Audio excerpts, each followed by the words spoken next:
උපාලේ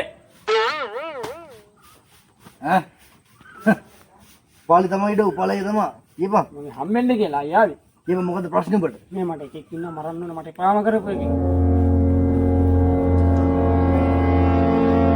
හරි හරි මට බුලා වැඩේ කරන්න හැබැයි මට අදම කරගන්න ඕන. මම වැඩේ කරලා දෙන්න හැබැයි අද බෑ ඇයි දන්නේ නැහැ බැරිනේ. අද බැරිද අද බැරි බං අද මට තියෙනවා මලගියක් මං මේ මල ගෙදර යන්න ඕනේ හරිද උඹ ඔය උගේ නම ඕම ඔය කොල කෑල්ල කියලා ගෙදර බලයක් මං හිට උඩ වැඩේ දෙන්න පොල්ල ගෑල්ල කියලා යන්න දෙයක් නැහැ. අයියේ මුගේ නම මුණු ගමම දන්නවා. මම සුනිල් ලු අනිල්. එහෙමද ඔව්. මට ඔය එක ළඟ තියෙන නම් පැටලෙනවා බං අනිත් එක මේ පෙරේදා එකෙක් ආවා උඹ වගේම එකෙකුට වැඩක් දෙන්න. උගේ නම සජිත්. ඌ මට කිව්වා සුජිත් කියලා එකෙකුට වැඩ දෙන්න කියලා.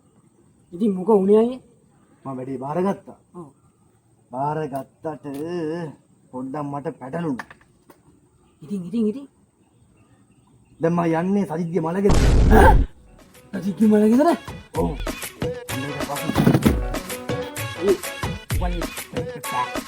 තානක් නෑ මම ඉන්නේ නෑ. ඔව්. ඔන්න ඕනේ නම නෑ. ඔබට බං නෑ මම නියන යන්න.